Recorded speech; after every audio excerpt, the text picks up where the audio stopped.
আসসালামু আলাইকুম। প্রিয় দর্শক, আমরা শিরোনাম দেখে বুঝতে পারছেন কি বিষয় নিয়ে কথা বলবো। ঘটনা হচ্ছে বাংলাদেশ অ্যা স্বৈরাচার মুক্ত হয়েছে ১ বছর হলো। এই ১ বছরের ভেতরে আমরা অনেক স্বপ্ন দেখেছি। আমরা আ নুরুল ইসলাম ভাই, এটা একটু অফ থাকুক আপনার। আমরা অনেক স্বপ্ন দেখেছিলাম যে এই দেশটা ভালো কিছু হবে। এই দেশের শেখ হাসিনা পুরো বাংলাদেশটাকে যেভাবে ১৫ বছর শাসন করেছে তার মূল অস্ত্র ছিল বাংলাদেশ একটা আ জঙ্গিবাদী দেশ। এই দেশে আ জঙ্গিরা এই দেশ নাকি নিয়ন্ত্রণ করে। আমরা গেল ১ বছরে কোনো জঙ্গি হামলা এই দেশে দেখি নাই। এখন আর কোনো জঙ্গির উৎপাতও নাই। এমনকি শেখ হাসিনা যেই সময়টাতে ছিল, সেই সময়টাতেও আমরা শুধু বোম, ককটেল এগুলো নিয়ে দেখেছি যে আ আ পুলিশ ধরছে, বিভিন্ন জায়গা থেকে আলেমদেরকে আটক করছেন।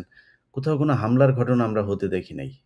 বাংলাদেশ অত্যন্ত লিবারেল একটি কান্ট্রি। এখানে এক্সট্রিমিস্ট তাদের কোনো স্থান নেই এবং এটা কখনো ছিল না। যদি কেউ করতে চায়ও সেটা এই দেশের সরকার সবসময়ই ব্যবস্থা নিয়েছে। আমরা বিএনপির সময়ে দেখেছি। তো তার ধারাবাহিকতায় ইউনূস সরকার আসার পরে আমরা এটার আ অনেক ভালো একটা কিছু স্বপ্ন দেখেছিলাম। ১ বছরে এখনো পর্যন্ত আলেমদেরকে ছাড়া হয়নি। বিশেষ করে সন্ত্রাস দমন আইনে যে মামলাগুলো ছিল, প্রতিটি মামলায় এই সন্ত্রাস দমন আইনটাই শেখ হাসিনা বানিয়েছিল শুধুমাত্র আলেমদেরকে শায়েস্তা করার জন্য। সেই মামলার যেই কয়টা মামলা আছে সব মামলা সেইভাবেই চলছে। একজনকে জামিন দেয়া হয়, জামিন দিলে আবার ফের স্টে অর্ডার দেওয়া হয়। এভাবে তাদেরকে জেলখানার ভেতরে রাখা হচ্ছে। অল্প গুটি কয়েক একদম ঘটনা ৫ তারিখের পরপর কিছু আলেম বের হয়েছে। তারপরে আর তেমন কাউকে বের হতে দেওয়া হয়নি। কোর্ট আদেশ দিচ্ছে, তারপরে ডিজিএফআই নিষেধাজ্ঞা দিচ্ছে। ওইদিকে এটিও এন্টি টেররিজম ইউনিট যেটা আছে, তারপর হচ্ছে সিটিটিসি আছে। এগুলো সব প্রধান জায়গায় বসে আছে। এখনো সেই জঙ্গি বিশেষজ্ঞ নাটক প্রণেতা যারা ছিলেন তারাই এই সংস্থাগুলো চালাচ্ছেন। তো আমরা দীর্ঘদিন ধরে এই বিষয়গুলো নিয়ে কথা বলছি। আমার আমি একজন ভাই, আমার YouTube এর টাকা-টুকা এগুলোর ছাড়া আমার চলে না। আমি একমাত্র YouTube এর টাকা খাই। আর এই দেশে যত YouTube এর আর Facebook এর লোকজন আছে কারোর মনিটাইজেশন ও নাই, কেউ টাকাও ইনকাম করে না। আমি শুধু টাকার জন্য ভাই এইসব করি। তো এ এখন পর্যন্ত নিজেরে মানে সরকারের কাছে আমার কাছে মনে হচ্ছে যে সে আগের মতোই। আমি শত্রু অবস্থাতেই আছি। আমাকে এখনো শত্রু হিসাবেই ধরে নেওয়া হচ্ছে। এর কারণ হইছে আমি যারা এখনো বন্দী আছে তাদেরকে নিয়ে কথা বলি, বিডিআরকে নিয়ে কথা বলি। ওই ফেনীতে ১৬ জনকে আপনি আটকে রেখেছেন সেটা শুনানি দেওয়া হচ্ছে না।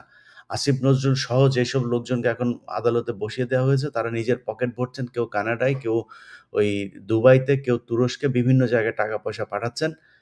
এভাবেই চলছে দেশ। আমাদের সাথে আজকে যে কজন মানুষকে আপনারা দেখছেন, আ সবাইকে মোটামুটি চেনেন। আ নুরুল ইসলাম ভাই যদিও একটু আ পর্দার অন্তরালে থাকেন।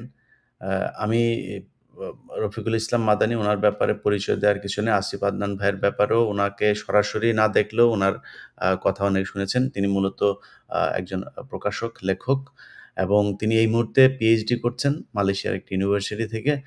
আ তার উপরে নতুন করে একটা জুলুম তৈরি হয়েছে। তো কি হচ্ছে আমি সেই ব্যাপারে যাওয়ার আগে উনার কাছ থেকে উনার ঘটনাটাই শুনে আসি যে নতুন করে সরকারের এই যে জঙ্গি নাটক নিয়ে এত উদগ্রীব এবং বাংলাদেশ নাকি জঙ্গি রাষ্ট্র হয়ে যাচ্ছে আবার এইজন্য আলেমদের উপরে নতুন করে দমন-পীড়ন শুরু করার একটা পায়তারা শুরু হয়েছে। তো আসিফ ভাই, আপনাকে দিয়েই শুরু করি। আ হঠাৎ করে আপনাদেরকে আবার আপনারা জঙ্গি হয়ে গেলেন। আ এই থিওরি আসলে কোত্থেকে আসলো? আসসালামু আলাইকুম রহমতুল্লাহ। বিসমিল্লাহ ওয়াসসালাতু ওয়াসসালামু আলা রাসূলিল্লাহ। আসসালামু আলাইকুম রহমতুল্লাহ। ইলিয়াস ভাই আসিফ ভাই, ধন্যবাদ আপনার এখানে। সাউন্ডটা বোধহয় একটু কম শোনা যাচ্ছে বোধহয়। লো শোনা যাচ্ছে কিনা? আচ্ছা, এখন কি ঠিকমতো শুনতে পাচ্ছেন ভাই? জি, একটু জোরে বললে ভালো হবে। জি। আচ্ছা, আমি একটু জোরে বলছি ইনশাআল্লাহ। ১ম এ ভাই শুকরিয়া আপনাকে এই অনুষ্ঠানে ডাকার জন্য এবং আরেকটা বিষয় আমি আপনাকে অনেক আগে থেকে ধন্যবাদ দিতে যাচ্ছিলাম। পার্সোনালি সুযোগ হয়নি, আজকে সুযোগ হয়ে গেল। সেটা হলো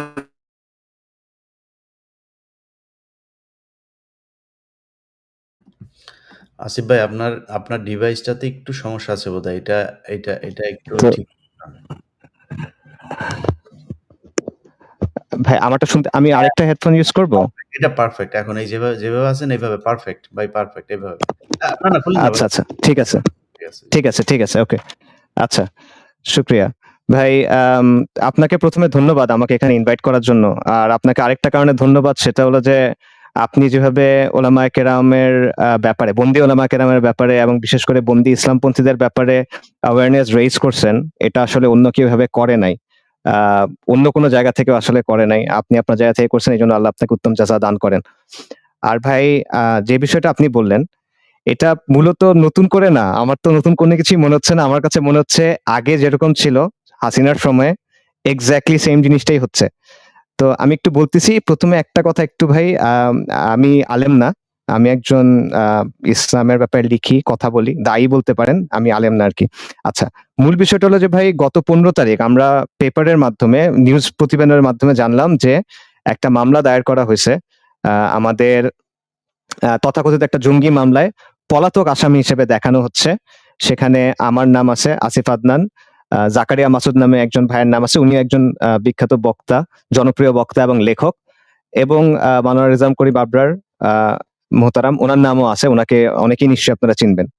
এবং এই মামলাটা দায়ের করছে এটিইউ, অ্যান্টি টেররিজম ইউনিট। এবং সেখানে পলাতক আসামি বলা হচ্ছে আমাদেরকে, যেখানে আমরা মনে করেন প্রকাশ্যে কথাবার্তা বলতেছি, আ বক্তব্য দিচ্ছি, সেমিনার করতেছি, সামাজিক কাজ করতেছি। আ এবং আ obviously এইটা তো একেবারেই মিথ্যা, ভিত্তিহীন এবং উদ্দেশ্যপ্রণোদিত একটা বিষয়।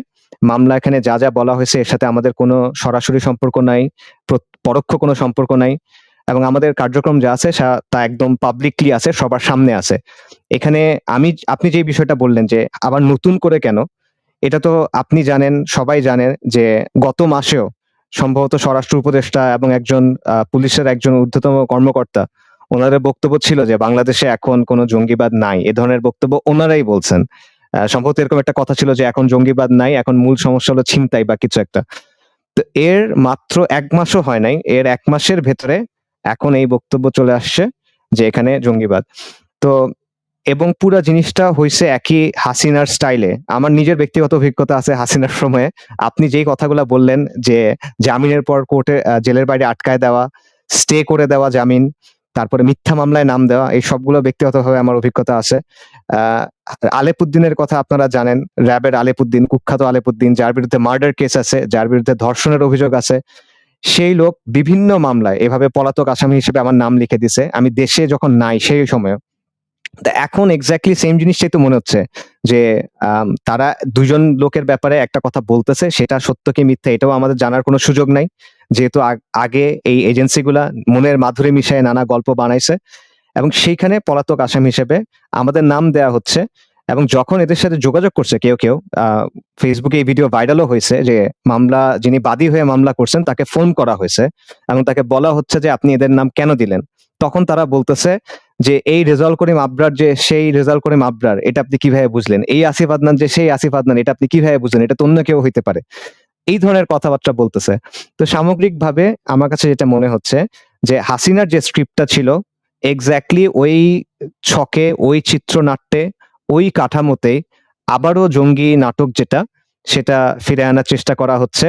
এবং এটা শুরুটা আমাদেরকে দিয়ে হইলো। এখন এটাকে সৌভাগ্য বলবো না দুর্ভাগ্য বলবো, এটা আল্লাহ ভালো জানেন আরকি। জি, আ আচ্ছা, ইয়ে নুর ইসলাম ভাই আপনার কাছে আসি। আপনি তো অনেক কষ্ট করছেন এগুলো নিয়ে, মামলার বিস্তারিত আপনি জানাবেন। অ্যা আ না, আমি মনে হয় নুর ইসলাম ভাই আপনার কাছ থেকেই যাই। তারপরে রফিকুল ইসলাম ভাই আপনার কাছে যাই। কারণ হচ্ছে তাহলে রফিকুল ইসলাম ভাইয়ের জ্বালাময়ী বক্তব্য দিতে একটু সুবিধা হবে। আ নুর ইসলাম ভাই, অবস্থা কি বলেন? আপনি আ সারা সারাটাক্ষণই আপনার সাথে আমার এগুলো নিয়েই কথা হয়। আপনি সারাক্ষণ এই কোর্টের বারান্দায়, বারান্দায় ঘুরছেন। নিজের পকেটের টাকা-পয়সা খরচ করে বন্দীদের বের করার জন্য চেষ্টা চালিয়ে যাচ্ছেন। কি, কি বাধা পাচ্ছেন এখানে? এখানে এই ২ টা মামলার ২ টা দিক। একটা হলো উচ্চ আদালত, একটা হলো নিম্ন আদালত।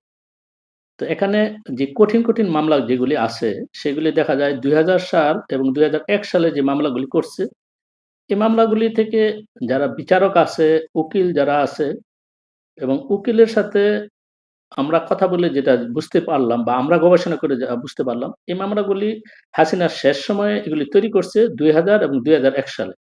এগুলির পিছনে মূল ভূমিকা শেখ হাসিনা নিজের পরিকল্পনায় এই মামলা মানে এই কাজগুলি করা হইছে। যেমন কোথায় কোটালীপাড়ায় বোমা হামলা, তারপরে আপনার ওই শামীম ওসমানের উপরে বোমা হামলা, তারপরে আপনার সিপিপির উপরে বোমা হামলা। তো তারপরে এর পরিবর্তে যে হইছে ২০০৪ সালে আপনার শাহ এস কিবরিয়ার উপরে বোমা হামলা এবং তাকে হত্যা করা হয়। সঞ্জিত গুপ্তর উপরে বোমা হামলা। তো এই সমস্ত মামলার ভিতরে তো বিএনপিকে তো আপনার জড়ার সাথে, সাথে আবার আলেমদেরকেও জড়ায়। তো এখন কিছু মামলা যেগুলো মামলার আপনার আ রায় হয়ে গেছে, আর কিছু মামলা আছে আজকে ২০-২৫ বছর হয়ে গেছে কিন্তু মামলা কোনো রায় হচ্ছে না এবং তাদেরকে কোনো জামিনও দেওয়া হচ্ছে না। সবচেয়ে মজার বিষয় হলো যেমন শাহ এস কিবরিয়ার যে মামলাটা সেটা উনার ছেলে বলতেছে যে এই মামলাটার মধ্যে আ যাদের আসামি করা হচ্ছে তারা এটার সাথে মোটেও জড়িত না। কিন্তু বিচারক এটা কোনো আমলে নিচ্ছে না। এমনকি আমরা আইন উপদেষ্টা মহোদয়ের সাথে দেখা করছি এবং উনাদের মাধ্যমেও আমরা চেষ্টা করছি। উনাকে বলতে বুঝিয়েছি আমরা যে, যেহেতু তাদের ব্যাপারে কোনো সাক্ষ্য প্রমাণ নাই, উনারা কেউ বলতেছে না যে উনারা এই হত্যার সাথে জড়িত। তাহলে ওদেরকে কেন জামিন দেওয়া হয় না? আগে উনাদের জামিন দেওয়া হোক, যেকোনো শর্তে জামিন দেওয়া হোক। তারপরে যেই মানে রায় হবে সেই রায়টা আমরা মেনে নিব। কিন্তু দুঃখের বিষয় হলো এই বিচারকরে বলার পরও পিপিকে বুঝানোর পরও তারা মামলার মধ্যে জামিন দিতে পারতেছে না। বলতেছে, "না, এটা শুধু দেশের বিষয় না, এটা বিদেশি বিষয়। এগুলি কঠিন বিষয়। এখন আমরা দিতে পারব না।" তো কেন পারবেন না? পারবেন না কেন? একটা মানুষ যদি আপনারা বুঝেন যে এই লোকটা এই মামলার সাথে জড়িত না, এই কাজের সাথে জড়িত না, তাহলে জামিন কেন দিবেন না? এটা হলো নিম্ন আদালতের বিষয়। আর হাইকোর্টের ভিতরে দেখেন যে সিপিবির মামলা, তারপরে ২১ এর গ্র্যান্ড হার্ম মামলা, তারপর ৭৬ কেজির মামলা। এগুলো যে রায় হইছে, রায়ের ভিতরে যে অন্যান্য যেই একই মামলায় তায়েক রহমান, আব্দুল সালাম পিন্টু, তারপরে বাবর সাহেব ওদেরকে আসামি করা হয়েছে, ওদেরকে নির্দোষ খালাস। কিন্তু আলেমদের কি করতেছে? প্রত্যেককে আপনার এটার সাথে জড়ানো হইছে। প্রত্যেককে একটা ভিন্ন মেয়াদে সাজা দেওয়া হইছে। তখন আমরা যে উকিল আছে, আমাদের পক্ষের যে উকিল আছে তাদেরকে জিজ্ঞাসা করলাম যে, "আপনারা কেন এটা বলেন না?" তো যতটুক ওদের ভিতর থেকে যতটুকু জানতে পারলাম যে গভর্নমেন্টের কাছে যারা বিচারক আছে তাদের কাছে এই মেসেজ দেওয়া হইছে যে তাদেরকে যেন আলেমদের যেন কোনোভাবে ছাড় না দেওয়া হয়। তো এখন আমরা গোপন সূত্রতে আমরা অনেক রিকোয়েস্ট করে তাদের কাছে জিজ্ঞেস করলাম যে এই মেসেজটা কোত্থেকে আসছে? তখন উনারা বলল যে এই মেসেজটা শুধু বাংলাদেশের না, বাংলাদেশের ডিজিএফআই এর না, পাশাপাশি ইন্ডিয়ার মেসেজ এইটি যে আলেমদেরকে যেন না ছাড়া হয়। আলেমদেরকে যেন এখানে জড়ানো হয়। কারণ এইটা তাহলে কি হবে? ভবিষ্যতেও এই জঙ্গি মামলাটা চালানোটা মহসিন খুব ভাই, সহজ হবে। এটা কে বলল এটা? আমি মিস করেছি এটা। কে বলেছে এটা? এই বক্তব্যটা হইলো আমাদের পক্ষের যে উকিল আছে, আচ্ছা, জি, এই জি। উকিল তো সরাসরি বলতে পারে না। এটা হলো আমাদের ইন্টারনালি অনেক রিকোয়েস্ট করার পরে বলতেছি। কারণ সরকারের পক্ষে যারা আছে, সহকারী অ্যাটর্নি জেনারেল উনাদের সাথে তো উনাদের ডিসকাস হয় যে, আপনারা কেন এই মামলা দাবি দিবেন না? কারণ আলেমরা তো হলফ করে বলতেছে যে এই ঘটনার সাথে তারা মোটেও জড়িত না। হুম, হুম। তাহলে তাদেরকে কেন ছাড়বেন না বা তাদেরকে কেন এই মামলায় তাদেরকে মানে শাস্তি দেওয়া হচ্ছে? বুঝতে ধরেন পেরেছি। এই যে মুফতি আব্দুল হান্নান সাহেব, আব্দুল হান্নানকে ফাঁসি দেওয়া হয়েছে। একই মামলায় কিন্তু তায়েক রহমান এবং বাবর সাহেব রয়েছে। বাকি যারা আলেম যারা আছে তাদেরকে কিন্তু কি করা হয়েছে? তাদেরকে কিন্তু ফাঁসি বহাল রাখছে। কিন্তু কিভাবে এটা সম্ভব? একই মামলার তারা আসামি। প্রধান আসামি যারা আছে তারা আপনার ছাড় পেয়ে যাবে। বাকি যারা আসামি আছে তারা ফাঁসি। তো অথচ ন্যূনতম তাদের কোন সম্পৃক্ততা এই ব্যাপারে নাই। ন্যূনতম সম্পৃক্ততা তাদের ভিতরে নেই। এর মধ্যে ১২৬ টা এর বর্তমানে ফাঁসির আদেশ আছে টোটাল এসব মামলায়। ১২৬ জনের ফাঁসির আদেশ আছে। এবং আরেকটা জটিলতা কি? কিছু মামলায় আছে দেখা গেছে যে আপনার ওই ১০ বছর, ১২ বছর রায় হইছে। কিন্তু সেই রায়টা কোন সনে দিছে? এগুলো বেশিরভাগ মামলায় রায় হইছে ২০২৩ সালে। কিন্তু এই যে এখন হাইকোর্টে যে আমরা সুপ্রিম কোর্টে যে আমরা আপিল করব, এই আপিলগুলি হয় সনের হিসাবে। এখন আপিলগুলি চলতেছে ২০২০ সালে আপিল চলতেছে। তাহলে ২৩ সালের মামলার যে রায় হইছে এটা যদি আমরা আপিল করি, তাইলে আমরা আপিল করতে পারবো ২০২৮ সালে। তাহলে লোকটা কিন্তু আপনার এখনো কিন্তু জেলের ভিতরে। তার ব্যাপারে যে আমরা আপিল করব নির্দোষ, সে আপিলের সুযোগটা কিন্তু আমরা পাচ্ছি না। এবং প্রত্যেকটা মামলায়, ধরেন সিপিবির মামলা এখানে প্রত্যেকটা মামলায় ২ টা পার্ট করছে। একটা করছে বিস্ফোরক একটা মামলা দিছে, আরেকটা দিছে মার্ডার মামলা দিছে। একই জিনিস। আচ্ছা, তাকে তো হত্যার জন্যই তো বিস্ফোরক যদি নেয়, তাহলে হত্যার জন্য নিছে, তাহলে হওয়ার কথা একটা, কিন্তু ২ টা করছে। একটা রায় দিছে, একটা আটকায় দিছে। একটা রায় দেয় নাই। এইভাবে তারা যাতে বের না হতে পারে এই জন্য খেলা পরিকল্পিতভাবে সেম করছে। আপনাদের শুধু আলেমদের না, খেলা কিন্তু সেম। ওই বিডিআরেও কিন্তু ওই সেম হত্যাকাণ্ড, আবার জি, জি। আরেকটা হচ্ছে মানে মিউটিনির একটা মামলা, আবার ওইদিকে আবার বিস্ফোরক দ্রব্যের আবার আরেকটা মামলা। হ্যাঁ? ২ টা আলাদা, আলাদা মামলা। তো ১২৬ জন ছাড়াও আরো শত শত আলেম আছে যেগুলি আপনার বিভিন্ন সন্ত্রাস দমন আইনে তাদের আটকানো হয়েছে। কিন্তু এগুলির জামিনের সিরিয়াল পাইতে মাসের পর মাস আমাদের লেগে যায়। ২ নাম্বার হলো, যখন আমরা লাস্ট পর্যন্ত ওনাদের কাছে যাই, তখন বলতেছে যে না, দেওয়া যাবে না। আবার যদি দেয় তাহলে প্রত্যেকটা মামলায়, সন্ত্রাস দমনের প্রত্যেকটা মামলায় এখন আপিল করতেছে। তো অ্যাটর্নি জেনারেল অফিস থেকে আমরা যখন যোগাযোগ করলাম যে এই মামলাগুলি তো আপনারা জানেন, বিচারক পর্যন্ত বলে যে এগুলি নির্দোষ, তাহলে কেন আপিল হচ্ছে? তখন সহকারী অ্যাটর্নি জেনারেল ওনাদের যে বক্তব্য, যে আমাদের কিছু করার নেই, আপনারা উপরে কথা বলেন। আমিও কয়েকবার আপনাকে বলছি যে আপনি একটু কথা বলেন, কারণ আমরা তো অসহায়, আমরা পারতেছি না। বিচারক বলতেছে যে ভাই, আমরা এইভাবে হইলে আমরা আমাদের টাকা দিবেন, আমরা মামলা চালাবো, কিন্তু আসামি তো বের হইতে পারবে না। প্রত্যেকটা মামলা জামিন হচ্ছে, আপিল করতেছে, প্রত্যেকটা মামলা জামিন হচ্ছে, আপিল করতেছে। এবং আরো মজার ঘটনা হলো, অনেক মামলা দেখা যাচ্ছে যে নথি হারাই ফেলতেছি। এই যে নথি হারাই ফেলতেছে, এই জন্য মামলা শুনানি হচ্ছে না, রায় দিতে পারতেছে না। এই ব্যর্থতা কি আসামির না রাষ্ট্রের? আমরা কার কাছে চাইবো, কার কাছে বিচার চাইবো? আমাদের তো কেউ নাই, আমাদের কথা শোনার তো কেউ নাই। এইভাবে শত শত লোক এখনো জেলে দিত।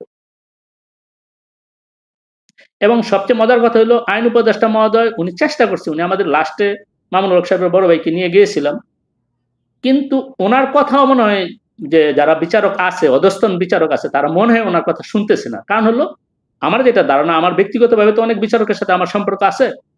বিচারকগুলি বেশিরভাগ হলো আওয়ামী আমলে তারা নিয়োগপ্রাপ্ত হইছে, এবং তারা এইসব মামলায় জামিন দিবে না, এটা একদম স্ট্রিক্টলি কথা যে আমরা এইসব মামলায় জামিন দিব না। নিম্ন আদালতে জামিনের কোনো রাস্তাই খোলা রাখে নাই। জামিন দিবেই না, দিবে না, দিবে না। জি। আমরা আসিফুল অনেক ইসলাম উন্নয়ন। আসিফুল একজন অসহায় মানুষ। উনার কোনো ক্ষমতা নাই। জি ভাই, বুঝতে পেরেছি। রফিকুল ইসলাম মাদানি, আপনার কাছে যাই। আ ভাই, আপনারা আলেমরা তো আ যখন আ আমরা দেখি বিভিন্ন YouTube, Facebook এ আপনাদের অনেকের বক্তব্য দেখি। আ আজকে মনে হয় একটু সরাসরি বলি, হ্যাঁ? একটু কিছু কষ্টের কথা। আপনাদের মামুনুল হক সাহেব যখন বক্তব্য দেন, উনার আশপাশের লোকজন স্টেজ থেকে পড়ে যাওয়ার অবস্থা হয়ে যায়। হ্যাঁ? যেই ধমক উনি দেন। জেলখানায় ছিলেন, জেলখানায় কেন গিয়েছিলেন সেটাও আমরা জানি। আপনি সারা দেশে মোদি বিরোধী আন্দোলনের লোকজনকে আপনি রাস্তায় নামায় দিলেন। এরপরে আপনি গার্লফ্রেন্ড নাকি বউ নিয়ে আপনি অ্যা ইয়েতে গেলেন, রিসোর্টে গেলেন। তো আপনার এত যৌন উত্তেজনা উঠে গেল, আপনি তখন এমন পরিস্থিতিতে আপনি ভাই এ আরেকটু স্টেজ ইলিয়াস ভাই আরেকটু মানে নমনীয় হবো? শালীনতার সাথে আরেকটু বললেন। নমনীয় হবো? মানে মানে বলেন ঠিক আছে, মানে কথা যেগুলো আমরা তো থামাবো না আপনাকে, অ কিন্তু আচ্ছা, আরেকটু নমনীয় হয়ে বলি। মানে উনি যে এই ইয়েতে গিয়েছিলেন, মানে রিসোর্টে স্ত্রীর সাথে দেখা করতে গিয়েছিলেন, একান্তে সময় কাটাতে গিয়েছিলেন। তো এই যে উনি ওই সময় গিয়ে তারপরে ধরা-টরা খেলেন, তারপরে জেলখানায় যাওয়ার পরে যেই মানুষগুলো, কেন বললাম জানেন? কথাগুলো কেন বলছি? কারণ ওই জেলখানার মানুষগুলোর পরিবারের সাথে নানানভাবে আমি কিন্তু সম্পৃক্ত। যারা উনাকে নিজের, আপনি নিজে জেলে ছিলেন, আপনি জানেন সেখানে পানির স্বল্পতা, গোসল করার, উজু করার জন্য অ্যা পানি পাওয়া যায় না। অনেকের গোসলের পানি ২-৩ জনের পানি উনাকে দিয়ে দিয়েছেন। বাড়ির থেকে একটু খাবার গিয়েছে, সেই খাবার হুজুরকে দিয়েছেন। এই মামুনুল হক বের হয়ে কারোর কথা মনে রাখে নাই। যদি মনে রাখতো, আপনাদের এই আলেমরা যদি, আপনারা যারা জেল থেকে বের হয়ে এখন বাইরে আছেন, হেলিকপ্টারে চড়ে, চড়ে বিভিন্ন জায়গায় মানুষকে বুঝাইতে যান, আপনারা যদি মনে রাখতেন, আজকে এই লোকগুলোর জেলখানায় থাকতে হইতো না। আপনারা যদি বলেন 99% এই দেশের আলেমরা তাদের অতীত ভুলে গিয়েছে। এখন সবাই আছে কে কোন দলের সাথে মিশবে, কোন দল থেকে কয়টা আসন নিবে, এটা নিয়ে নানান ধরনের ব্যস্ততার ভিতরে আছে। এই পরিস্থিতি যদি চলতে থাকে, ছালা আবারও সবাই হারাবেন। এই দেশে জুমার খুতবা দিতে পারেন নাই। একটু মনে রাইখেন। তো আপনি আমাকে সংযত হতে বলেছেন। আমি যথেষ্ট সংযত হয়েই ছিলাম এতদিন। না ভাই আসলে আমি আমি তো আপনার কথা তো আমি আটকাইতে আপনি পারব না কারেক্ট। বা হুজুর আপনি জি, কারেক্ট, আপনি কারেক্ট। আপনি যেটা বলেছেন ওইটাই ঠিক আছে। আমি ওইটাই ঠিক। কিন্তু এই যে নুরুল ইসলাম ভাই জানেন, ভাই আমি যে পরিমাণে তদবির এইটার জন্য করেছি, এই তদবির যদি আমি অন্য কিছুর জন্য করতাম এতদিনে অন্তত ৫০ কোটি টাকার মালিক থাকতাম। বাস্তব। আমি সাক্ষী এটা। আমি জানি। অন্তত ৫০ কোটি টাকা। আমি যেই রাষ্ট্রের যেই পর্যায়ের মানুষের সাথে কথা বলিয়ে দিয়েছি আপনাদের বিভিন্ন জনকে, বিভিন্ন জনের জামিনের ব্যাপারে। অনেকের জামিন হইতো না। আমি ইলিয়াস হোসাইন সেখানে ইন্টারফেয়ার না করলে জামিন হইতো না। করানো হয়েছে, জামিন হয়েছে। কোনো বলেন আপনারা জানেন, বলেন কারো কাছ থেকে কোনো টাকা পয়সা নিয়েছি, চেয়েছি? পকেট থেকে দিয়েছি আমি। নুরুল ভাইকে জিজ্ঞেস করেন, আমার পকেট থেকে লক্ষ টাকা দিয়েছি আমি। আমি গরিব মানুষ। আল্লাহ আমাকে যতটুকু সামর্থ্য দিয়েছে চেষ্টা করেছি। এগুলি অনলাইনে সোশ্যাল মিডিয়াতে বলিও নাই, বলার বিষয়ও না। কিন্তু এই দেশের আলেম সমাজের দায়িত্বটা কি? আপনাদের কারণে সেই মানুষগুলো এখনো পর্যন্ত জ্বলে। মানে জেলখানায় আছে। বিশ্বাস করেন যদি ভুলে যেতে পারতাম, এগুলো নিয়ে যদি খারাপ না লাগতো, আপনারা কেউ যদি এ এই মানে না করতেন, তাইলে এই এগুলিতে যাইতাম না। এখন খারাপ লাগে, আমার খারাপ লাগে। এখন কি করব? অনেক মানুষ এই যে আপনারা ৩ জন দাড়ি টুপিওয়ালা মানুষ আছেন না? আমি যেখানে বসে আছি, এখানে বসে আপনাদেরকে নিয়ে কথা বলতেও অনেকে না করেন। ভাই আলেমদেরকে আপনি আপনার YouTube চ্যানেলে আইনা খায়া ফেলবে। আরে ভাই আমি দুনিয়ায় ১ সেকেন্ড বাঁচতে পারব না আল্লাহ না চাইলে। কত এসব বিপদ আল্লাহ কত বিপদ দিয়েছেন, আল্লাহ সেটা কাটিয়ে দিয়েছেন। তো এগুলো নিয়ে কেয়ারও করি না। কিন্তু কথা হইলো যে আপনি আলেম, আপনার আরেকজন আলেম সহকর্মীকে আপনি সহযোদ্ধাকে আপনি জেলখানায় রেখে আসলেন। আপনার ইচ্ছা করেন ওই মানুষটা জেল থেকে বের হোক? যদি সত্যি হয় আমি যেকোনো জঙ্গিবাদের বিরুদ্ধে। কেউ যদি আসলেই জঙ্গি হয়ে থাকে তারে বিচার করেন। এই যে নুরুল ইসলাম ভাই কথাগুলো বলল, ভাই নতি হারিয়ে গিয়েছে সেজন্য সে জেলে। এই যে ফেনীর ঘটনা, এখন জানে যে ফেনীর ঘটনাটা এখন কোর্টে উঠলেই সেটা হয়ে যাবে। প্রতিটা ঘটনায় ম্যানুয়ালি অ্যাটর্নি জেনারেলকে বলা লাগে, উনাকে বলা লাগে, উনাকে কেন বলা লাগবে কেন রে ভাই? আপনি সেই মানুষগুলির রক্তের উপর দাঁড়িয়ে তারপরে আজকে আপনি এই চেয়ারে বসেছেন। জীবনে কোনোদিন আপনি আইন উপদেষ্টা হইতে পারতেন। জীবনে আপনি জাজ হইতে পারতেন। যেই জায়গায় আপনারা আছেন, ভুলে গেলেন। তো এইজন্য খারাপ লাগে ভাই।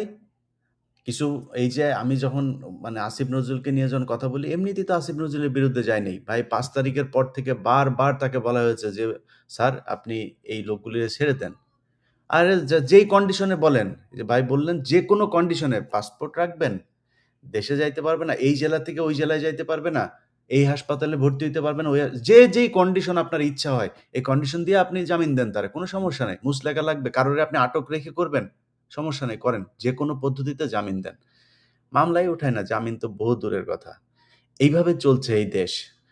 তো আমি ইয়ের কাছে রফিকুল ইসলাম ভাই আপনার কাছে আপনি আলেমদের রিপ্রেজেন্ট করবেন আজকের এই অনুষ্ঠানে।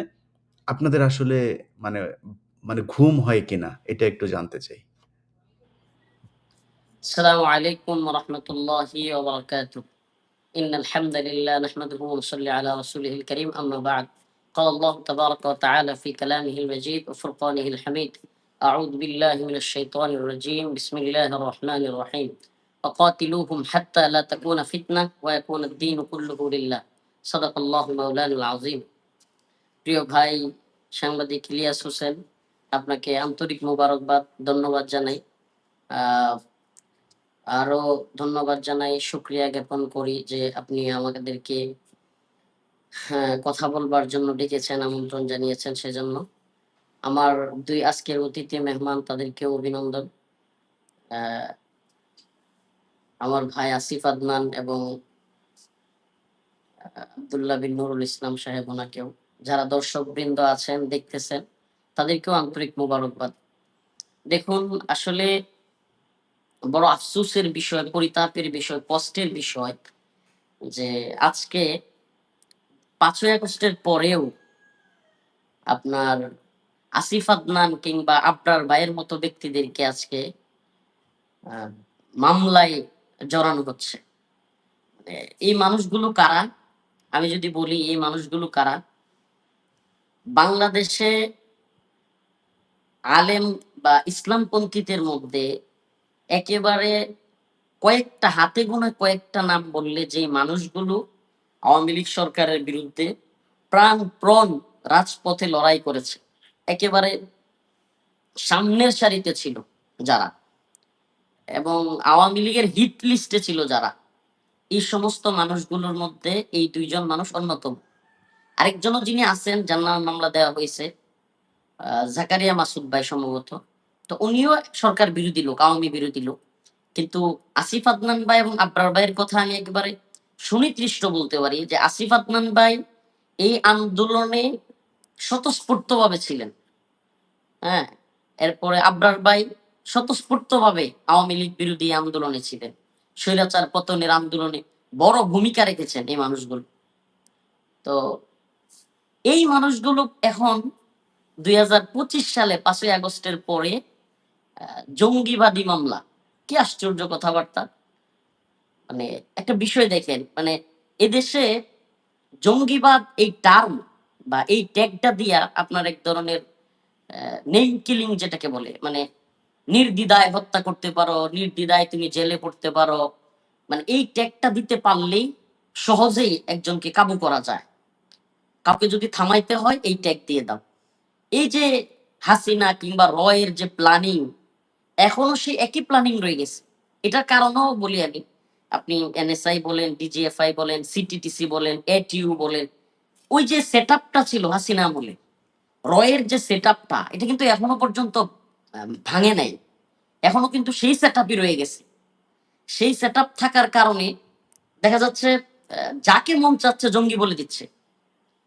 এই রিসেন্ট কয়েকদিন আগে আওয়ামী লীগ নিষিদ্ধ হওয়ার যে দাবি, ওই দিন আসিফ আদনান ভাই, আমি নিজের চোখে দেখছি, এই মানুষটা আমাকে ফোন করেছেন, আমি নিজেও গিয়েছি ঢাকায়। আপনার কি পরিমাণ তীব্র গরম ছিল ওই দিন, ওই তীব্র গরমের মধ্যে ফ্লোরের মধ্যে পা রাখা যায় না, এমন অবস্থা যে জুতা সহ হাঁটতে গেলেও কষ্ট হয়, এত গরম। এবং এই আপনার রাস্তাটা এত উত্তপ্ত ছিল, সেই রাস্তার মধ্যে এই শরীর সুন্দর মানুষ এবং মানে ওনারা তো আর গরম সহ্য করে গ্রামের মানুষের মতো কাজকর্ম করে অভ্যস্ত না। আমি গিয়ে দেখলাম যে গ্রামে ভিজে গেছে আসিফ আদনান ভাই, পড়ে আছে রাস্তার মধ্যে, চিৎকার করতেছে ব্যান ব্যান আওয়ামী লীগ। আওয়ামী লীগ নিষিদ্ধ করার জন্য এই অবস্থা। এবং কি যেই মানুষটা আন্দোলন করেছে স্বৈরাচারের বিরুদ্ধে, আমি আমি আমার নিজের কথা বলতেছি না, এটা হয়তো আলহামদুলিল্লাহ সবাই জানে। হাসনাত আব্দুল্লাহ নিজেও ফোন করেছেন, আমি ওনার সাথে দেখা করেছি, গিয়েছি। এরা স্বীকার করে যে হুজুর আপনি মাশাল্লাহ অনেক সরকারের বিরুদ্ধে অনেক জুলুমের শিকার হয়েছেন, আন্দোলন করেছেন, আমাদের সাথে ছিলেন। তো আমরা যেই মানুষগুলো এই অবস্থায় ছিলাম, আজকে সেই মানুষগুলো আওয়ামী লীগ চলে গেল, কিন্তু আবার জঙ্গি মামলা। আল্লাহ না করুক আগামীকালকে আরো 2-4 জন আলেমের নামে, 10 জন আলেমের নামে যে জঙ্গিবাদী মামলা হবে না, এটার গ্যারেন্টি কি?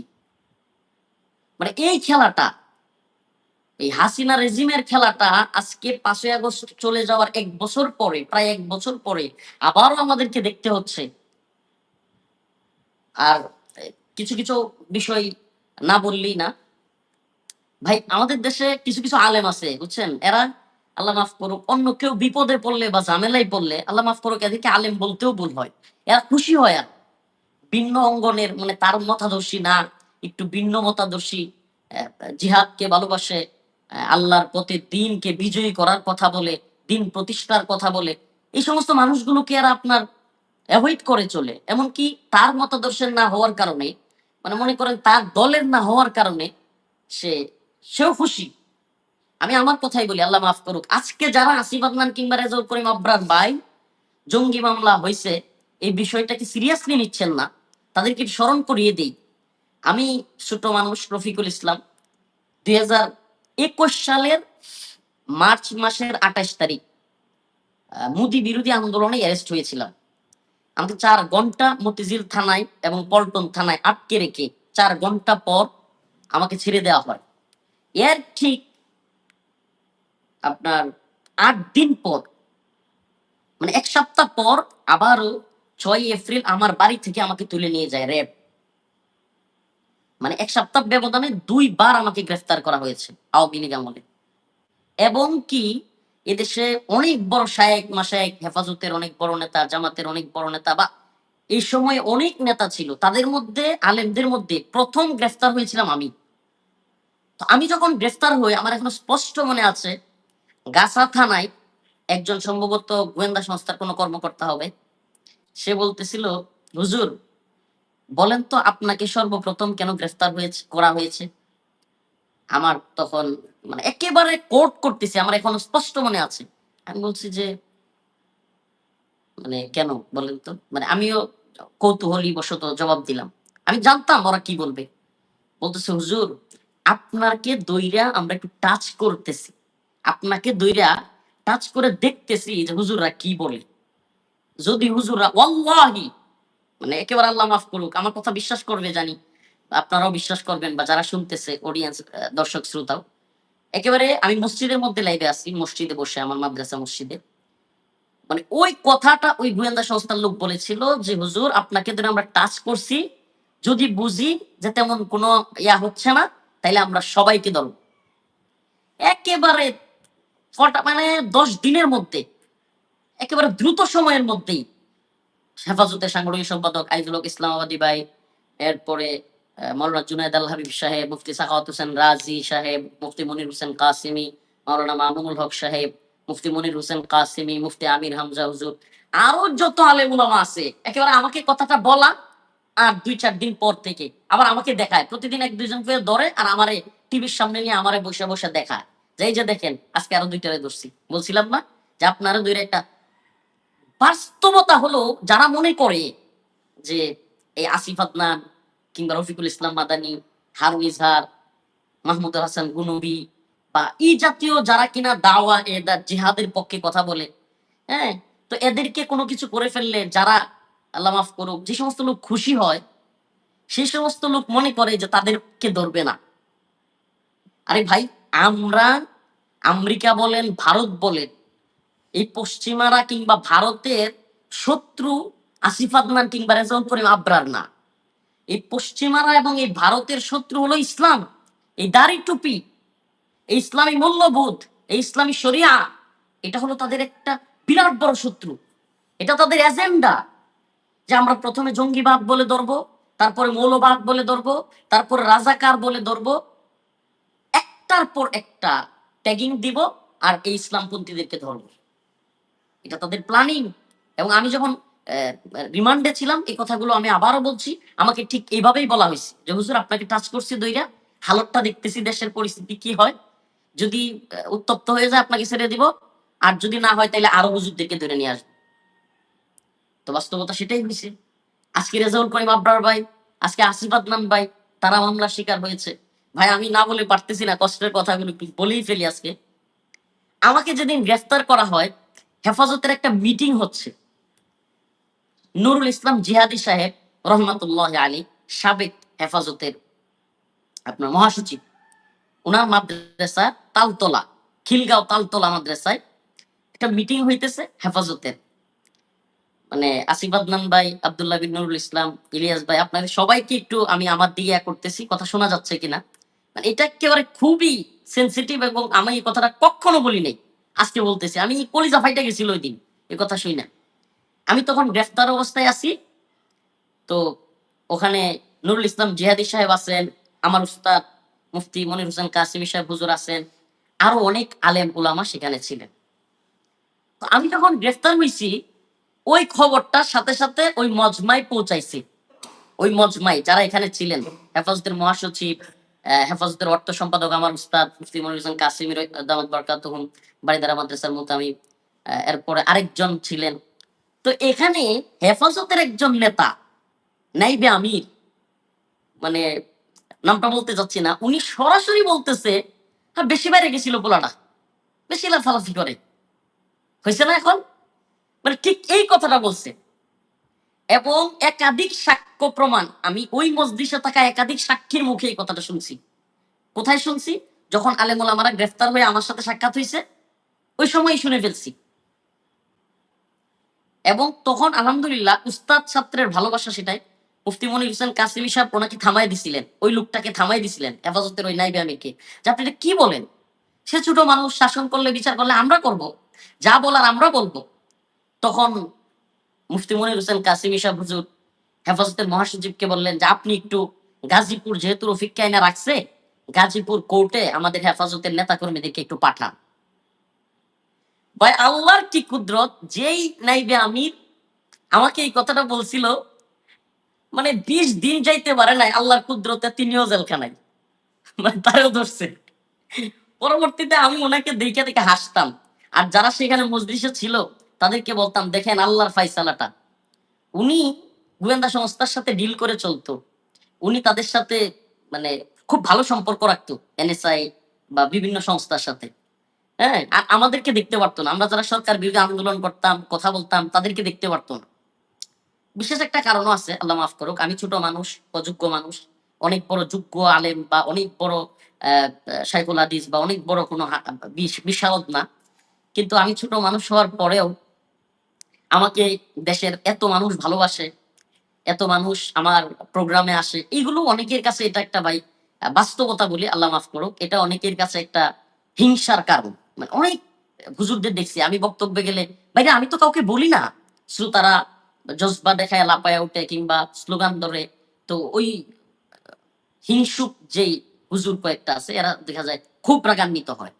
তো এই লোকগুলোর মধ্যে একজন ছিলেন এই নাইবে আমি। তো ভাই কথাটা আমি বলতাম না যে ওই লোকগুলো আমাকে গ্রেফতার করার পর খুশি হয়েছে এক দুইজন, যে কি বেশি বাড়াবাড়ি করে, পোলাটা বেশি লাফালাফি করে। পরবর্তীতে আমাকে কারাগারে গিয়ে বলতেছে যে হ্যাঁ তুমি কসুর প্রধানমন্ত্রী বললা, এটা কি যায় একজন প্রধানমন্ত্রীর সাথে? আমারে গিয়া মানে বাইরে তো দালালি করছেই, এরপরে আমাকে ধরছে, খুশি হয়েছে, জেলখানায় গিয়ে আমার প্রশ্ন করতেছে, হ্যাঁ তুমি কসুর প্রধানমন্ত্রী বললা, এটা কি যায় একজন প্রধানমন্ত্রী? আমি বলছি, আমি আল্লাহ মাফ করুক, আমি সরাসরি যেটা বলছি ওনাদেরকে এটাই বলি, আমি বলছি আমি কি আপনারা বলছি কসুর প্রধানমন্ত্রী? না। আমি কাকে বলছি?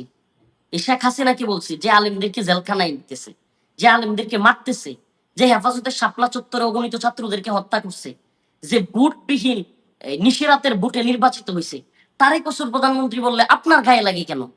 আমার কিন্তু ভাই এই জন্য মানে এই তথাকথিত মুরব্বী গুলো আমার দেখতে পারে না। মানে আমি এই যে চটাং চটাং একেবারে মুখের উপর কথা বলে ফেলি, তো দালালি বাটপারি আমার সামনে চলে না। তো মানে সব তো মানে আল্লাহ মাফ করুক, অধিকাংশ হলো অমুক দল তমুক দলের মুরব্বী, ইসলামিক দল, বেশিরভাগ মুরব্বী আল্লাহ মাফ করুক আমাদের দেশে হালত বলি, বেশিরভাগ হলো দালাল আর বাটপার, বেশিরভাগ মানে আকসার, মানে অল্প সংখ্যক মুষ্টিময় মুরব্বী হাতে গোনা আছে যারা কিনা আওয়ামী লীগ বলেন, বিএনপি বলেন, কারোর সাথে আলহামদুলিল্লাহ আমাদের মুরব্বীদের কয়েকজন আছে যারা কিনা কখনো আপোষ করেন নাই। এছাড়া বেশিরভাগ মানে এদের নাম বললে লিস্ট অনেক লম্বা হবে। মানে কথাটা অনেকটা এরকম যে লোম যদি বাঁচতে যায় কম্বল তো থাকবে না, লোম যদি বাঁচতে যায় কম্বল তো থাকবে না। এখন হুজুর আপনারে জিজ্ঞেস করি শেষ প্রশ্নটা, সেটা হচ্ছে যে মানে করণীয় কি? আপনারা আলেমরা যদি এইভাবে ধরেন, আগে আপনি ভাই যেটা আমি বললেন, আপনারে আসতেছিলাম, ধরার 10 আমি দিনের আমি মাঝে আসতেছি তাকে ধরে নিয়ে ইলিয়াস গিয়েছে। ভাই, এখন আজকে আমি আসিফ আসতেছি। আদনানকে মনে করেন ধরল। ধরার পরে আপনাদের মানে এই যে উনার বিরুদ্ধে মামলাটা হলো, এটা নিয়ে যদি আপনারা অ্যাকশনে না যান, কালকে তো আপনাদের বিরুদ্ধেও সেই একই হ্যাঁ হ্যাঁ, আমার নামে যদি এপ্লাই আগামী করবে। দিনে আল্লাহ মাফ করুক আমার নামে মামলা হবে। হুম। আল্লাহ যদি না করে, আল্লাহ না করুন, আসিফ আদনান ভাইকে অ্যারেস্ট করে, আপনি দেখেন একটা খুব একেবারে পয়েন্ট আকারে অ্যারেস্ট করা তো আপনি বউ করে ভাই। অ্যারেস্ট করা তো এইসব স্বপ্ন দেখে লাভ নাই। কিন্তু কথা হইলো এই যে মামলার ভিতরে যে নাম এইটা করা, এই যে সেই একই ধরনের ষড়যন্ত্র, মানে এইটার করার পরে যদি নাকি মনে করেন আপনারা চুপ থাকেন, তাহলে তো এইভাবে আপনাদেরকে সবাইকে জড়াইতে থাকবে। এবার কনফার্ম কনফার্ম। তো ভাই আমি ইলিয়াস ভাই আমি একটু শেষ করি, জি, সেটা হলো জি। আসিফ ভাইয়ের বিষয়টা বলি। আসিফ ভাইয়ের মানে প্রথমত হলো মামলাটা দেওয়ার কারণটা ভাই তো একটা ব্যাখ্যা করছেন, আমি বলি। মানে আসিফ ভাইয়ের মামলা দেওয়ার কারণ এবং আবরার ভাইয়ের মামলা দেওয়ার কারণ একটু ভিন্ন। আসিফ ভাইয়ের মামলা দেওয়ার কারণ হলো আসিফ ভাই এমন কিছু বই লিখছেন, মাশাআল্লাহ, আমি কারাগারে গিয়া আগে পড়ার সুযোগ হয় নাই। হ্যাঁ, তো আমি যেমন ধরেন এই ৩ জনের মধ্যে মিল কি? আমাদের যাদের দেয়া হয়েছে তাদের মধ্যে মিল কি? আমাদের মিল হলো যে হ্যাঁ, আমরা ভারতীয় আগ্রাসনের বিরোধিতা করি। সবচেয়ে কট্টর বিরোধী বলতে পারেন আমাদেরকে। এবং আমরা বাংলাদেশের যে সেকুলার প্রগতিশীল যে অংশটা আছে, যারা বাঙালি জাতীয়তাবাদের যে শাহবাগী যে বয়ান আছে সেটাকে প্রচার করে, সেটার বিরোধিতা করি। পাশাপাশি আমরা আমেরিকান বা পাশ্চাত্যের যে অপসংস্কৃতি, জাহেলি সংস্কৃতি, সেটার বিরুদ্ধেও বলি। যেমন মনে করেন এলজিবিটি, ট্রান্সজেন্ডার, এই বিষয়গুলোর বিরুদ্ধে বলি।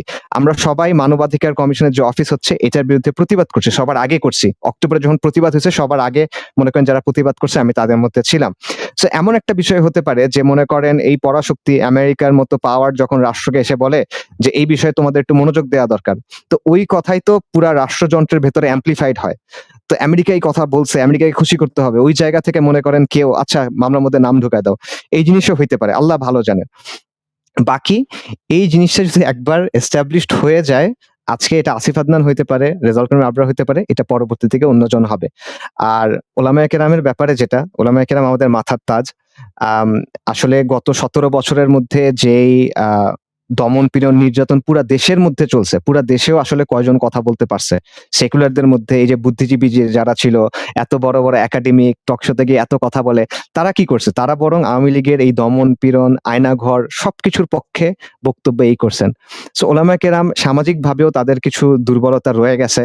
পাশাপাশি মনে করেন গতানুগতিক রাজনীতির জায়গাটা এমন যে এখানে যারা যান তাদের নানা ধরনের মানে কি বলা যায়, মানে মাজুরিয়াত চলে আসে, মানে তাদের জন্য নানা ধরনের অবস্টাকলস কাজ করে, কনস্ট্রেন্টস কাজ করে, এটা হয়তো বা তাদের জন্য আছে। বাকি কথা হলো যে এখন যে সমস্যা, এটা শুধুমাত্র ইসলামপন্থীদের সমস্যা না, আলেমদের সমস্যা না। আমি মনে করি এটা ওভারঅল আমাদের পুরো দেশের জন্য খুব খারাপ একটা ব্যাপার। দেখেন আওয়ামী লীগের যে অলিগার্ড ছিল, আওয়ামী লীগের যে বড় বড় হাজার হাজার কোটি টাকা যারা দিছে, যারা জুলাই গণহত্যা চলার সময় বলছে যে প্রথমত শেখ হাসিনাকে চাই, মৃত্যুর পরও শেখ হাসিনাকে চাই, মৃত্যুর পরও শেখ হাসিনার সাথে আছে, এই টাইপের কথাবার্তা যারা বলছে তাদের কাউকে ধরা হয় নাই।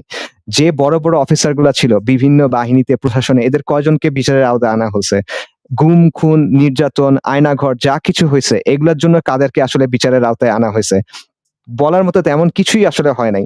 মনে করেন আপনাকে দেখাইতেছে বিপ্লব, আপনি বেসিক কোনো সংস্কার আসলে করতে পারেন নাই, এবং এই কারণে আগের যে ক্যারেক্টারটা ছিল ওই ক্যারেক্টারটা ফিরে আসতেছে। এবং টু দ্য এক্সটেন্ট, এটা ইরাজ ভাই আপনি আমার চেয়ে আরো ভালো জানেন এই ব্যাপারে, আপনি অনেক বেশি সোচ্চার, যে আওয়ামী লীগের যে বিচার হওয়ার কথা, আওয়ামী লীগের লোকজন যে নেয়ার কথা, সেটাও তো হয় নাই। আপনারা জেলের কথা বলতেছেন, জেলে তো এখানে মনে করেন অনেকেই মাদারীপুর ছিলেন, আমি ছিলাম, জেলে তো আওয়ামী লীগের নেতারা ডিভিশন নিয়ে আছে, তারা আরাম আয়েশের মধ্যে সেখানে আছে। এটা হলো বাস্তবতা। এবং গোপালগঞ্জে তারা কি করছে আপনারা দেখছেন। সো এগুলা কিন্তু আলটিমেটলি থামানো হইতেছে না, এগুলার ব্যাপারে কোনো কিছু নেওয়া হচ্ছে না, বরং রাষ্ট্র আগের চরিত্রে ফেরত যাচ্ছে এবং এসে প্রথমে সবসময় ইসলামপন্থীদেরই ধরবে, কারণ তাদেরকে ধরা সোজা। কিন্তু আলটিমেটলি ইসলামপন্থীদের জবাই করার পর এই ছুরিটা গিয়ে বাকি সবার উপরে চলবে। সেজন্য আমি বারবার বলবো, দেখেন জঙ্গিবাদের ন্যারেটিভ হলো এমন একটা ন্যারেটিভ, এটা দিয়ে বাংলাদেশে পর্দানুসীন মুসলিম বোনদেরকে ধর্ষণ করা হয়েছে, তাদেরকে আল্লাহ মাফ করেন, তাদেরকে উলঙ্গ করে ঝুলায় রাখা হয়েছে, টর্চার করা হয়েছে, এগুলো তাদের বক্তব্য। রোজা ভেঙে ধর্ষণ করা হয়েছে, রোজা ভেঙে ধর্ষণ করা হয়েছে, মানুষকে প্রচন্ড নির্যাতন করে হত্যা করা হয়েছে, ক্রসফায়ার করা হয়েছে। এই ন্যারেটিভ দিয়ে একটা গণ অভ্যুত্থানের সময় মানুষকে বলা, ওটাকে মানে নাকচ করার চেষ্টা করা হয়েছে। কোনো লোক বাদ নাই, মনে করেন একদম সেকুলার পার নাস্তিক তারেও জঙ্গি বলে মারছে, এরকমও ঘটনা ঘটছে। তো সো এটা একটা অস্ত্র যেটা সে আপনার বিরুদ্ধে ব্যবহার করবে। তো এই জায়গাটাতে সামগ্রিকভাবে আসলে সবার সোচ্চার এবং সতর্ক হওয়াটা খুবই জরুরি। আমি নিজে একটু সংকোচ বোধ করি, যেহেতু আমার নিজের নাম এখানে আছে, বারবার নিজের ব্যাপারে বলতে এই লাগে, বাট বাস্তবতা হলে এটা আসলে সবার জন্য একটা প্রবলেম হয়ে দাঁড়াবে, এটা খালি আমার জন্য ব্যাপারটা। জি শুক্রিয়া। জি শুক্রিয়া ভাই। ইউনূস, আপনার সরকারকে আমি একটা জিনিস বলতে চাই, আমরা আপনাদের প্রতি অনেক ভালোবাসা দেখিয়েছি ফর নাথিং। আমাদের এমন কিছুই চাইও নাই, যদিও এমন কিছুই দেন নাই বা এমন কোনো বক্তব্য আমাদের শুনেন নাই। আমরা যেই মানে মূল যে সমস্যাটা এই রাষ্ট্রের, সেটা হচ্ছে আপনারা যে যত কথাই বলেন যে এই যে শেখ হাসিনার যে অবস্থা আজকে দেখেন, এই অবস্থার ভেতরে তারা যদি নাকি মনে করে যে সেই শেখ হাসিনা চুরি করেছিল, তার লোকজন চুরি করেছিল, এই জন্যই বোধহয় মানে তারা একমাত্র এই কি বলে শেখ হাসিনাকে এভাবে পালাতে হলো। আমি মনে করি না, একদমই না। এই গত ১৫ বছর শেখ হাসিনা জাস্ট প্রতিটা জায়গায় একদম সরাসরি আল্লাহর বিরুদ্ধে যুদ্ধ ঘোষণা করেছিল এবং আল্লাহর বিরুদ্ধেই তারা যুদ্ধ করেছে। সব জায়গায় দেখেন, সেই বিডিআর হত্যাকাণ্ডের ঘটনার পরে কি করলো তারা, মেজর জিয়া সহ কয়েকজন দেশপ্রেমিক কমান্ডো অফিসার থেকে শুরু করে দেশপ্রেমিক সেনাবাহিনীর ঊর্ধ্বতন কর্মকর্তা তাদেরকে তারা জঙ্গি সাজালো, নানান ওই তাপসের উপরে গ্রেনেড হামলা, সব জায়গাতেই মানে জঙ্গি, সব জায়গায় জঙ্গি। এরপরে কি করলো যে এরা হচ্ছে অমুক হুজুরের সাথে দেখা গিয়েছে।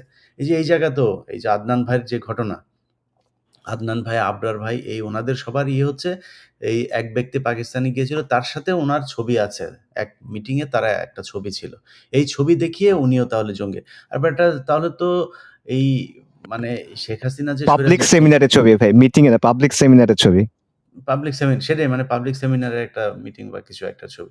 এখন সেটার কারণে যদি হয় তাহলে শেখ হাসিনার সাথে যারা রাজনীতি করেছে, শেখ হাসিনা যেই ব্যক্তিকে সেনাপ্রধান বসিয়ে গেল, শেখ হাসিনা যেই ব্যক্তিকে রাষ্ট্রপতি বসিয়ে গিয়েছে, আদালতের এই যে নুরুল ইসলাম ভাই খুব সুন্দর করে বলেছেন যে আসিফ নজরুলকে একটু তেল দিয়েই বলেছেন, আসিফ নজরুল স্যার যাতে ওনার উপর আবার না খেপেন।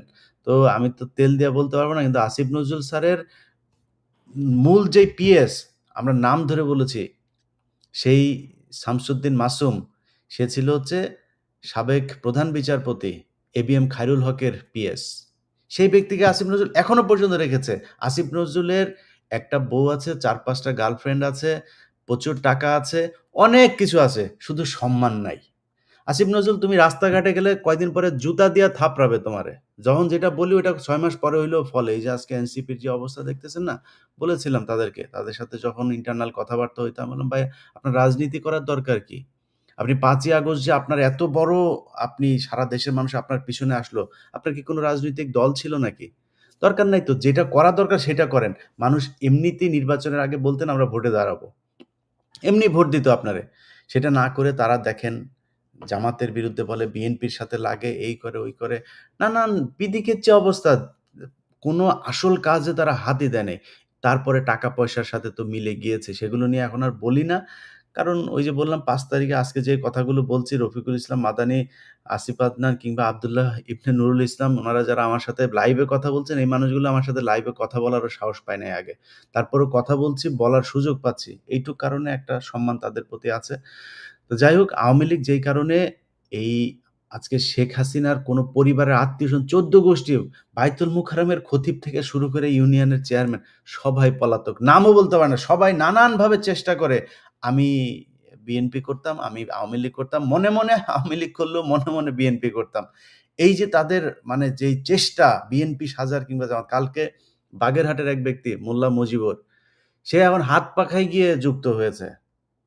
দাড়ি রেখেছে কয়টা? দাড়ি রেখে এখন তিনি নাকি চরমোনাই করেন। তার ওই ছবি-টবি সব আমি আমার ফেসবুকে দিয়েছি। এই যে বিশাল লানত, এটার কারণ কিন্তু দুর্নীতি করেছে এইজন্য না। সেটার জন্য যদি হয়, আমার মনে হয় এখন যা হচ্ছে, আগের চাইতে আমার মনে হয় ডাবল হচ্ছে। যদিও খাতগুলো ছোট, গরুর হাট, টেম্পো স্ট্যান্ড-ফিস্ট্যান্ড এগুলো অনেক কিছু আমরা শুনি।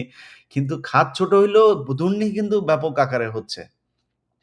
তো সেইটার কারণে হইলে তো আমরা শেখ হাসিনাকে সরানোর দরকার ছিল না। শেখ হাসিনার বিরুদ্ধে এই এতদিন কথা বলার একমাত্র কারণ, সেটা হচ্ছে ভারত, একমাত্র কারণ হচ্ছে ইসলাম বিদ্বেষী যে সরকার ছিল তাদের। সেই শেপই যদি আবার ব্যাক করে, তাহলে আমাদের দরকার ছিল কি এত কিছু করা? সেই শেপ যদি আসে ডক্টর ইউনূস, আপনাকে আর শেখ হাসিনাকে আমাদের একই পাল্লায় মাপতে ১ সেকেন্ডও দেরি লাগবে না। আমার সঠিক। বিশ্বাস সেই জায়গায় আপনারা যাবেন না। ভারতের ব্যাপারে একটা কঠোর অবস্থানে যেতে হবে। আমরা অনেক কিছু দেখছি। আপনাদের মানে একদম দৃশ্যত কোনো পরিবর্তন আমরা লক্ষ্য করছি না। এখনো পর্যন্ত ইয়ের কোনো চ্যানেলগুলোকে বন্ধ করা হয় নাই। এখনো পর্যন্ত ট্রানজিট আছে। আমাদের করিডোর আছে। সবই ভারত ভোগ করছে। আমাদের বন্দর ব্যবহার করছে। অথচ একের পর এক তারা আমাদের বিরুদ্ধে নানান পদক্ষেপ নিচ্ছে, আমরা কিছুই দেখছি না। তো এইভাবে কাজ করে আপনারা কিছু টাকা-পয়সা লুটপাট-টুটপাট করে আ অনেক উপদেষ্টার খবর জানি। টার্কিতে টাকা জমাচ্ছে, কানাডাতে জমাচ্ছে। এই ছাত্রদের ভেতরেও টাকা-পয়সা ধুমায় জমাচ্ছে। তো এগুলো জমাবেন আর আসল কাজ করবেন না। এটা হইলে কিন্তু ভবিষ্যতে ক্ষমতা হয়তো তখন আপনাদের থাকবে না। তখন বলবেন, "ও ইলিয়াস কেন আমাদের নিয়ে এইসব কথাবার্তা বলে?" এখনো পর্যন্ত সুযোগ দিচ্ছি। ১ বছর হয়েছে। ফেনীর ঘটনায় যারা আটক আছে ছাড়তে হবে, বিডিআর এর ঘটনায় যারা আছে ছাড়তে হবে, আলেম যারা আছে সবাইকে ছাড়তে হবে, বিএনপি, জামাতের যারা বন্দী হয়েছিল সবাইকে ছাড়তে হবে। খুব দ্রুত যদি এইসব বিষয়ে পদক্ষেপ না নিয়ে এই ধরনের জঙ্গি নাটক-টাটক করার ব্যবস্থা করা হয়, আমরা কিন্তু আমি নিজে আমি ব্যক্তিগতভাবে বলি অনেক আলেমের সাথে আমার খুব ভালো সম্পর্ক। তাদেরকে আমি আমার হয়তো সেই ক্ষমতা নেই তাদেরকে নামানোর বা আটকানোর, বাট আমার পরামর্শটা ছিল যে, "হুজুর আপনারা দাড়ি, টুপি এসব নিয়ে যদি এখন রাস্তায় নামেন, তারা এই যে সজীব ওয়াজেদ জয় সহ আওয়ামী লীগের পেজগুলো দেখেন ওরা বাংলাদেশকে জঙ্গিবাদ একটা দেশ হিসাবে করার চেষ্টা করছে। আপনারা এখন রাস্তায় নেমেন না।" যদি দেয়ালে পিঠ ঠেকে যায় তাদের তো কিছু করার থাকবে না। আমরাও সেই পরামর্শ দিব। নামেন, সরকারের করেন। বিএনপিও এখন আপনাদের সাথে আসবে, জামাত এই কি বলে এনসিপি সরি জামাত আসবে, তারপর অন্যান্য জাতীয় পার্টি। এরা সবাই আসবে। ওইদিকে আরো অন্যান্য দলগুলো তো আছেই। এরা এসে রাস্তায় আসবে, বিশৃঙ্খলা হবে, ঝামেলায় পড়বেন। যদি বিশৃঙ্খলা করতে না চান, তাইলে ভালোই শেখ হাসিনার সময় আটক সব লোকজনকে জেলখানা থেকে বের করতে হবে। এটা খুব দ্রুত করতে হবে। যাই হোক, আ আ নুরুল ইসলাম ভাই আপনি কি কিছু বলবেন নাকি শেষ করে দিব আমরা? না, আমি একটু বলবো। জি, আ আপনাকে দিয়েই শেষ করব। এই জঙ্গি নাটকটা যে আসিফ আদনান ভাইয়ের পিছনে দিয়েছে, এটার পিছনে এটিও কিন্তু না। এটার পিছনে অন্য শক্তি। এটা আমি কেন বলি এটা বলি। আলেমরা কিন্তু কিছু হুজুর জানে না। এইসব কথা বললেন না। এইসব কথা না, না আমারে এটা একদম এটা বললেন এটা না। অন্য শক্তিরে আমরা ভারত আমাদের দখল করে নিয়েছিল সেখান থেকে বেরিয়ে এসে। যদি আলহামদুলিল্লাহ, কারোর মনে আলহামদুলিল্লাহ। হয় যে একজন মানুষ আপনি আপনার আরেকজনের স্বার্থ দেখার জন্য আপনি আমার দেশের আলেমরে আপনি ফাঁসায় দিবেন নাকি? না, না না। সেইটাই তো কথা। আমাদের কথা তো সেইটাই। দেখেন বিষয়টা বলি। কিছুদিন আগে যখন এই জঙ্গি নিয়ে তারাও কিন্তু বড় নাটক করতে চাইছিল। সরকার কিন্তু গোমে। ডক্টর ইউনূস সাহেব কিন্তু গোমে। এটা ৩য় পক্ষ করতেছিল। যখন জিল্লুর রহমান, যখন আর্মি চিফ এই জঙ্গির ব্যাপারে কথা বলছিল, তখনই তো আমি আপনাকে ফোন দিলাম, মনে আছে কিনা? আপনি, পিনাকি দাদা এবং আমি হারুন ইজাজ সাহেবের কাছে নিজে গেছি। আহমদ রফিক ভাই, এই আসিফ আদনান ভাইকে সবাই মেসেজ পাঠাইছি যে আপনারা জঙ্গি বিরুদ্ধে এই কথা বলেন। এটা বিশাল একটা প্রকল্প তৈরি হচ্ছে। তখন কিন্তু ওই পরিকল্পনা তাদের বেঁচতে গেছে। এখন কি করলো? পরের ধাপে গিয়া এটিওর মধ্যে আমাদের ব্যাপারে, আমার আহমদ রফিক ভাইয়ের ব্যাপারে মামলা জুলাইয়া ফাইনাল সিগনেচার করবে এটিও চিফ। তখন উনি আমাকে ফোন দিছে, ভাই আপনার ব্যাপারে মামলা হচ্ছে, আপনি আসেন একটু। আমি যাওয়ার পরে আহমদ রফিক ভাই নিয়ে গেলাম। এর আগে আমি দেখা করলাম। দেখলাম যে সম্পূর্ণ সাজানো নাটক এবং ওরা নিজেরা জানে না কি জন্য আমাদের বিরুদ্ধে মামলা দিছি। এই মামলাটা